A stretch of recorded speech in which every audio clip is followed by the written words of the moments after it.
غلطی کرد و عواقب او رو بیچاره خواهد کرد به توفیق الهی. انشاءالله با قدرت عمل خواهد شد و با اونها مماشاتی نخواهیم کرد. زندگی برای اونها تلخ خواهد شد بدون تردید. فکر نکنند که زدند و تمام شد. نه، کار رو اونها شروع کردند و جنگ به راه انداختند. Iran lancarkan serangan rudal ke Israel. Ketegangan Timur Tengah meningkat tajam. Teheran, Yerusalem, 16 Juni 2025. Situasi di Timur Tengah kembali memanas setelah Iran meluncurkan gelombang serangan rudal ke wilayah Israel pada Senin dini hari waktu setempat.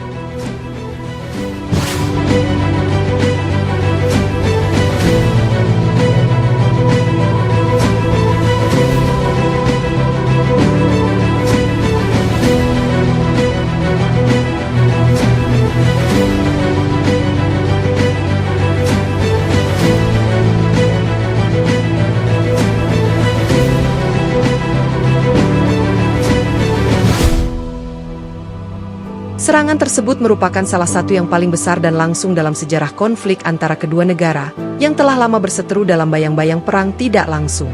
Menurut laporan dari Kementerian Pertahanan Israel, setidaknya 80 rudal balistik dan jelajah ditembakkan dari wilayah Iran menuju sasaran militer dan infrastruktur penting di Israel Tengah dan Utara. Meskipun sebagian besar rudal berhasil dicegat oleh sistem pertahanan udara Israel, termasuk Iron Dome dan Arrow 3, beberapa rudal dilaporkan berhasil mencapai target mereka.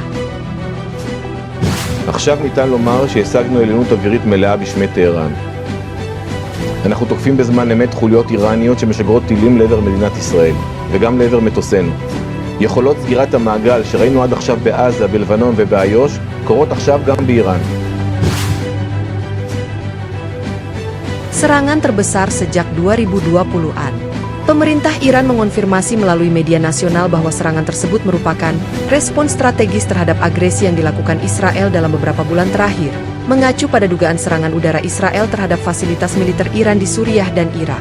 Dalam pidato yang disiarkan langsung di televisi pemerintah, Presiden Iran Ebrahim Raisi menyatakan, "Hari ini kami menunjukkan bahwa setiap bentuk pelanggaran terhadap kedaulatan kami akan dijawab secara tegas dan langsung. Ini bukan awal perang, tapi peringatan serius."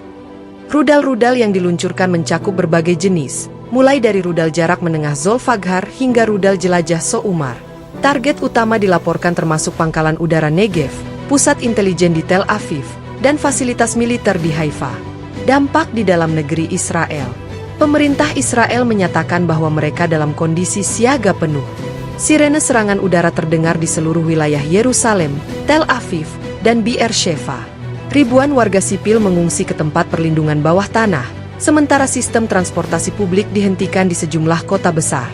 Laporan dari Kementerian Kesehatan Israel menyebutkan bahwa sedikitnya 27 orang luka-luka akibat ledakan, dan 3 diantaranya dalam kondisi kritis. Tidak ada laporan korban jiwa hingga kini. Perdana Menteri Israel Benny Gantz, dalam pernyataan resminya dari ruang situasi militer, menyebut serangan Iran sebagai eskalasi besar dan tidak dapat diterima yang akan mendapat balasan keras. Well, I hope there's going to be a deal. I think it's time for a deal and we'll see what happens, but sometimes they have to fight it out, but we're going to see what happens. I think there's a good chance there'll be a deal.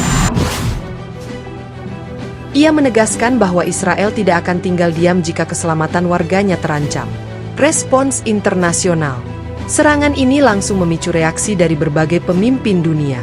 Presiden Amerika Serikat mengutuk serangan Iran dan menyatakan dukungan penuh terhadap hak Israel untuk mempertahankan diri. Armada ke-6 Angkatan Laut AS dilaporkan telah bergerak lebih dekat ke Mediterania Timur sebagai bentuk kesiapsiagaan. Sementara itu, Rusia menyerukan penahanan diri maksimal dari kedua belah pihak dan mendesak agar konflik tidak meluas ke negara-negara tetangga seperti Lebanon, Yordania, dan Suriah.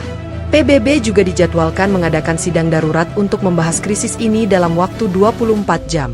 Kemungkinan eskalasi regional. Analis militer memperingatkan bahwa serangan langsung ini bisa menjadi awal dari konflik berskala lebih luas. Langkah Iran ini bukan sekadar simbolis, tapi strategis.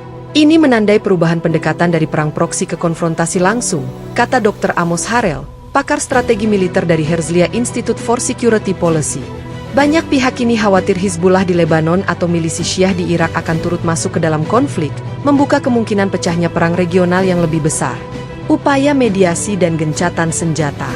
Qatar dan Oman dilaporkan telah menghubungi kedua pihak untuk menengahi gencatan senjata. Turki juga menawarkan peran sebagai penengah, dengan Presiden Recep Tayyip Erdogan menyerukan, diplomasi, bukan rudal, sebagai jalan keluar dari konflik ini. Namun hingga saat ini, baik Iran maupun Israel belum menunjukkan tanda-tanda ingin menurunkan ketegangan. Militer Israel telah menaikkan status kewaspadaan ke level tertinggi dan mengaktifkan cadangan pasukan untuk kemungkinan operasi balasan.